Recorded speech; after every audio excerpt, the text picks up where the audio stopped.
Okay, so let's look at number 11. Suppose you wish to borrow $400 for 4 weeks and the amount of interest you must pay is $10 per $100 borrowed. What is the APR at which you are borrowing money? So step number 1, whenever you have a problem like number 11, you want to use the APR formula that you see in step 1. APR equals short-term interest rate times the 52 weeks over the length of the loan. And in this case, the length of the loan that they give us is 4 weeks.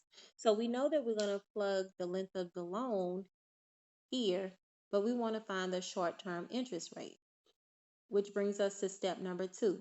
So we're going to find the short-term interest rate by converting the given rate into a percentage. We know we must pay $10 per $100, therefore the short-term interest rate is as follows.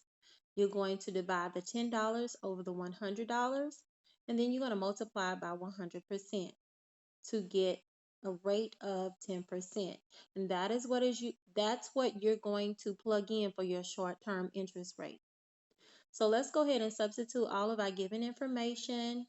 APR equals 10% times the 52 weeks over the 4 weeks. You're going to plug all of that into decimals. So basically you're doing 10% times the 52 divided by 4, and you should get an APR of 130%.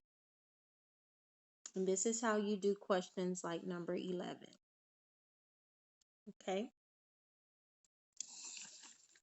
All right, let's look at number 12. Suppose that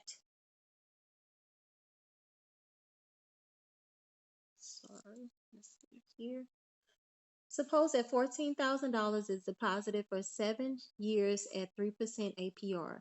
Calculate the interest earned if interest is compounded monthly. All right, so let's look at that.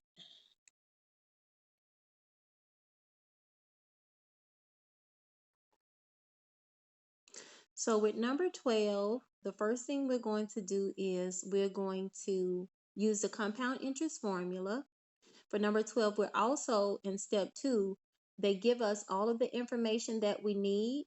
The principal is $14,000. Your rate is 3%. So you notice we changed that to a decimal. Your N is being compounded monthly. So we're going to use 12.